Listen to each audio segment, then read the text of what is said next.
అయితే ఇప్పుడు నార్మల్గా నువ్వు గమనించావంటే మన సినిమా ఇండస్ట్రీలో మాస్టర్ విశ్వేశ్వరరావు ఒక చైల్డ్ ఆర్టిస్ట్ ఉండేవాడు. బాలభారతం అన్ని ప్రతి సినిమాలో ఉండేవాడు. Very active artist.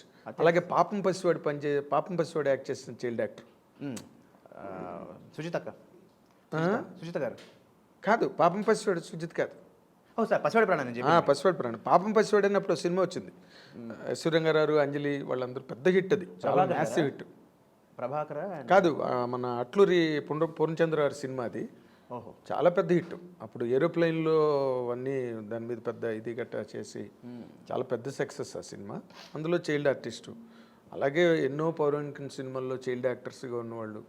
Apart from NT Ramarao పిల్లలు, హరికృష్ణ గారు వాళ్ళు చిన్న చిన్న వేషాలు, రోజారమణి. బట్ ఈ సెటప్లో ఇప్పుడు ఫర్ ఎగ్జాంపుల్ ఇప్పుడు మీ ఇది తీసుకున్నారనుకో, నువ్వు, తరుణ్, తేజ, తనిష్, మీ అందరూ చైల్డ్ యాక్టర్లుగానే వచ్చారు. బట్ మీరెవ్వరూ కూడా ఒక ఒక స్ట్రాంగ్ కెరీర్ హీరోగా వచ్చిన తర్వాత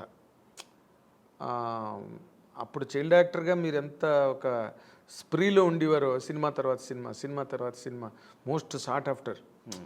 మీ గురించే క్యారెక్టర్లు రాశారా, లేకపోతే క్యారెక్టర్లకి మీరు దొరికారా అన్నట్టుగా ఉన్నాయి సినిమాలు. దీనికి ఏదైనా do you find any special reason? Yes, definitely yes. ఏంటది? ఏంటంటే ఇప్పుడు మనం మీరు చెప్పిన పేర్లలో కెరియర్ పరంగా అంత వైబ్రెంట్గా లేని వాళ్ళు అని చెప్పారు. ఒక్క తేజ తప్పితే. తేజ నౌ ఎందుకంటే ఇప్పుడు హనుమాన్ మంచి సినిమా చేస్తున్నాడు. అంతకుముందు తరుణ్ అన్నయ్య కూడా in his beginning of the career he had a very good graph. Yes. తర్వాత కొంచెం ఆ గ్రాఫ్ తగ్గిపోయింది కంప్లీట్గా. ఇప్పుడు జెడ్ఆర్పీకి వచ్చేసింది, జీరో రెస్టింగ్. అయితే మనం we should also think about people like Kamal Haasan sir and Sridevi గారు. They are also there. Yes. మనకి ఏమవుతుందంటే ఓటమి ఎక్కువ కనిపిస్తుంటుంది, గెలిచిన గెలుపు తక్కువ కనిపిస్తుంది. సరే, ఇప్పుడు నువ్వు ఎన్లైటికల్గా ఆలోచిస్తే ఇమీడియట్గా కమల్ హాసన్ చెప్పగలిగావు, ఒక శ్రీదేవి గారిని చెప్పగలిగావు. Can you count? నేనే అంటున్నాను సార్, ఇప్పుడు 100లో అసలు సినిమా ఇండస్ట్రీలోనే సక్సెస్ రేట్ తక్కువ. అందులోనూ మనం మాట్లాడుకున్న టాపిక్ అందులో ఏంటి, ఒక చైల్డ్ ఆర్టిస్ట్ టాపిక్. దాంట్లో ఇంకో 20 మంది ఉంటే ఇప్పుడు 100కి మనం 5% అనుకున్నాం అనుకోండి, 20కి ఎంతమంది అవ్వాలి? అవును.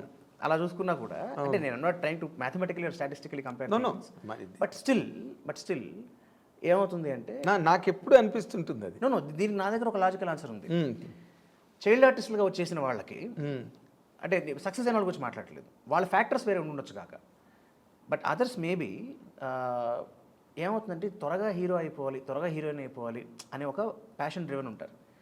చాలా మిగతా వాళ్ళకి తెలియని చాలా విషయాలు ముందే అవగాహన ఉంటాయి. వీటితో వీళ్ళ మీద ఒక ఎక్స్పెక్టేషన్ బిల్డ్ అయిపోయి ఉంటుంది. మిగతా వాళ్ళకి ఏంటంటే ఏ ఎక్స్పెక్టేషన్ ఉండదు. ఇప్పుడు ఫర్ ఎగ్జాంపుల్ లేటెస్ట్ జరిగిన విషయం ఒకటి చెప్తాను. పొలిమేర సినిమా చేశాను నేను. అవును. ఆ సినిమా మీద ఎవరికి ఎక్స్పెక్టేషన్ లేదండి. అవును. Zero, literally zero. కోవిడ్ టైంలో మిగతా సినిమాల్లో వచ్చింది, ఎక్స్పెక్టేషన్ లేదు. కానీ అదే టైంలో అంటే I don't name some of the projects, చాలా ఎక్స్పెక్టేషన్ క్రియేట్ అయింది కొన్నిటికి, అవి అంతగా వర్కౌట్ అవ్వలేదు. అవును. కారణం ఏంటి అంటే మనకి వీడు చైల్డ్ ఆర్టిస్ట్గా మనం చాలా సినిమాలు చూసేసాం, ఇప్పుడు వీడు చేస్తాడు నెక్స్ట్ అనుకున్నప్పుడు ముందరే ఒక ప్రీ మైండ్ సెట్తో ఉంటాం. ఏంటి, ఒక చిన్నప్పుడు చిరంజీవి గాను, ఒక చిన్నప్పుడు బాలకృష్ణ గాను, ఒక చిన్నప్పుడు లేకపోతే వెంకటేష్ గాను, మనం అందరం ఈ అబ్బాయినో ఈ అమ్మాయినో పలానా సినిమాలో చూసాము. ఎంతమంది హీరోలు ఉంటే అంతమందికి నువ్వు చైల్డ్ యాక్టరే. నా అదృష్టం ఏమైంది అంటే నా తన టైంలో ఉన్న మెజారిటీ అందరితో చేశాను. అదే volume was more. At the same time ఆ టైంలో ఆ ఎరాలో కథలు చాలా ఎక్కువ పడ్డాయి నాకు, క్యారెక్టర్స్. ఇది ఒక కారణం. ఇంకొకటి ఏంటంటే హీరో అయిన తర్వాత చెప్తున్నాను నేను, చైల్డ్ ఆర్టిస్ట్గా ఉన్నప్పుడు it is not market driven. అంటే ఇప్పుడు నేను 40 సినిమాలు చేశానండి. 40 సినిమాలు నన్ను చెప్పమంటే నేను టకటగా ఒక 5 సినిమాలు చెప్తా. ఆ 5 సినిమాల్లో మీకు హిట్లో, సూపర్ హిట్లో ఒక 6 7 కనిపిస్తాయి. మళ్ళీ సేమ్ ఫార్ములా, సక్సెస్ రేట్ చాలా తక్కువ ఉంటాయి. అక్కడ ఈ 6 7 ఉన్న హిట్లు సినిమాల పేర్లే చాలామంది తెలుసు, మిగతా 18 పేర్లు తెలియదు. అవును. ఇక్కడ ఒక వరుసగా 4 ఫ్లాపులు వస్తే ఇంకా 5వ సినిమా ఉండదు. హీరో అయిన తర్వాత మార్కెట్ డ్రివెన్ ఉంటుంది.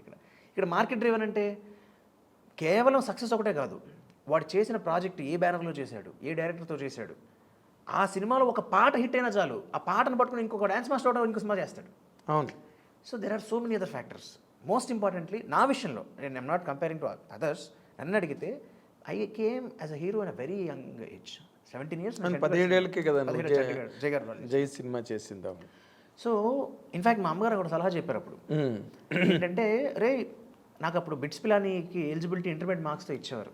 నేను I scored about 98.3% my group. అవును, so you are a very bright student కదా. ఐ వాజ్ అంటే బికాజ్ నేను 8th 9th 10th 11th 12thలో చాలా తక్కువ సినిమాలు చేశాను. 9th వరకు చేశా, సమస్మారెడ్డి 9thలోనే చేశాను. బట్ 10th 11th 12th అసలు సినిమాలు చేయలేదు. మా అమ్మగారు she was one lady who was very particular about my education. అప్పుడే కాదు, తర్వాత కూడా. సో అందుకని ఏంటి అంటే చేయకపోవడం వల్ల కొంచెం స్టూడియస్గా ఉండున్నాను. సో అమ్మ పాయింట్ ఏంటంటే అరే ఇప్పుడు వెంటనే వద్దు, ఏదో మొహంలో మెచ్యూరిటీ కూడా లేదు. 10 ఏళ్ళ కుర్రాడు ఎలా ఉంటాడండి అంతే. ఇన్ఫాక్ట్ జయగారు ఆ సినిమాకి చంటిగడ్డ పేరు పెట్టిన కారణం కూడా అదే. సీతాకోక చిలుక సినిమా టైంకి కార్తిక్ కూడా అంతే. కరెక్ట్, కూడా చాలా ఇమ్మెచ్యూర్గా. అవును, అంటే టెండర్ అని అనడానికి లేదు, టెండర్ ఏజ్ దాటిపోయాడు. మీరు 17 అంటే ఆర్య షోడశ వత్సరహ అంటారు. 17 ఏళ్ళు అంటే is counted to be man. Okay, ఒక పురుషుడి కింద లెక్క 17 ఏళ్ళు వస్తాయి.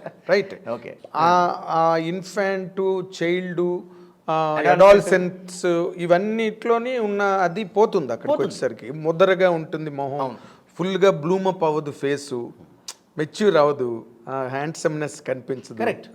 ఇంకొకటి సూత్రం ఏంటంటే యూజువల్లీ మగవాళ్ళకి కొంచెం వయసు పెరుగుతున్న కొద్దీ మెచ్యూరిటీ కనిపిస్తుంది, ఆడపిల్లలకి వయసు పెరుగుతున్న కొద్దీ కొంచెం తగ్గుతుంది. ఇది ఒక యూనివర్సల్ ఇది. సో ఒక మగాడిగా ఉన్న కారణం చేత నేను నాకు చెప్పిన ఒక రీజన్ ఏంటి అంటే నేను అందరితో చెప్పట్లే ఈ మాట, మళ్ళీ ఇది ఒక థంబ్నెయిల్ ఇవ్వడానికి అవకాశం తలుచుకోలేదు నేను. ఏంటది? ఆడవాళ్ళకి కొంచెం వయసు పెరుగుతున్న కొద్దీ తగ్గుతుంది, మెచ్యూరిటీ తగ్గుతుంది అని అందరి విషయంలో సహజంగా. నీకు మాట చెప్పాలి ఇక్కడ, ఈ నువ్వు అన్నదానికి నేను సమాధానం చెప్పాలి. As the chief editor of iDream, మేము we don't resort to dirty thumbnails. మీరు వేస్తారని మేము కాదు, ఐ షుడ్ టెల్ దట్. ఎందుకంటే మేము we do things on a very classic level and we carry the thumbnails also in the dignity and honor of the channel. Wonderful. ఉన్నప్పటికీ నువ్వు చెప్పేదానిలో ఏదైనా కొంచెం యాటవాల్గా ఉన్నప్పటికీ కూడా ఆ యాటవాల్ యాంగిల్ తీసుకోం మేము.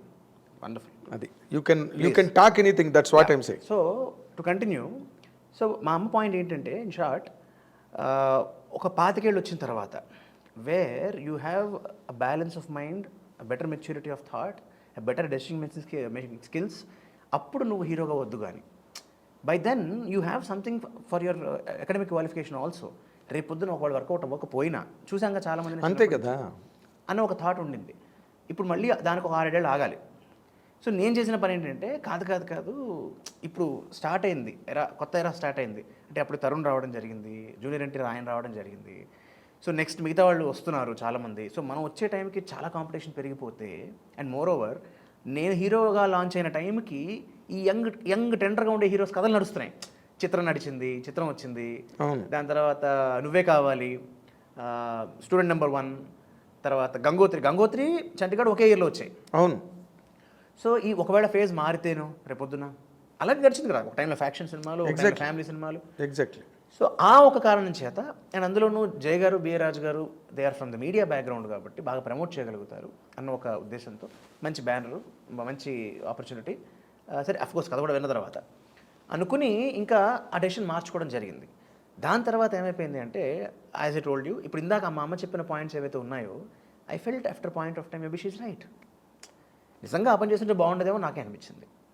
కానీ మా అమ్మకు మాట ఇచ్చాను నేను, ఏంటి ఇంటర్మీడియట్ అయిపోయిన తర్వాత ఎప్పుడైతే నేను చదువు పిలానికి వెళ్ళట్లేదు అని మేము అనుకున్నాము, నువ్వు అన్న పాయింట్ ఏదైతే ఉందో that you should have a proper qualification, ఒక ఉండాలి, ఫాల్ బ్యాక్ ఆప్షన్ ఉండాలి, ప్లాన్ బి లైఫ్లో ఎప్పుడు ఎందుకైనా ఉపయోగపడుతుంది. అందులోనూ in field like film industry where certainties factors are very less, success rate is very less, it's always good. నేననే కాదు చాలామంది ఉన్నారు అలా ప్లాన్ బిల్ పెట్టుకున్న వాళ్ళు, సెకండ్ ఆప్షన్స్ పెట్టుకున్న వాళ్ళు ఉన్నారు. అన్న తరుణంలో నేను I took a break from film 2009. అంటే అప్పుడు నాకు అర్థమవుతుంది, ఓకే మన డెసిషన్ తప్పు అయిపోయింది, మనం చూస్ చేసుకున్న projects, that is one of the. అంటే నా మీద నేను నింద వేసుకోవడానికి చెప్పే కారణాలు ఇవన్నీ, ఇంకా చాలా కారణాలు ఉన్నాయి. సో కాబట్టి ఇప్పుడు ఇది కరెక్ట్ టైం అని చెప్పి అప్పుడు నేను చేయాల్సిన పని కొంచెం లేట్గా చేశాను. సరే దాని కాన్సిక్వెన్సెస్ ఏంటంటే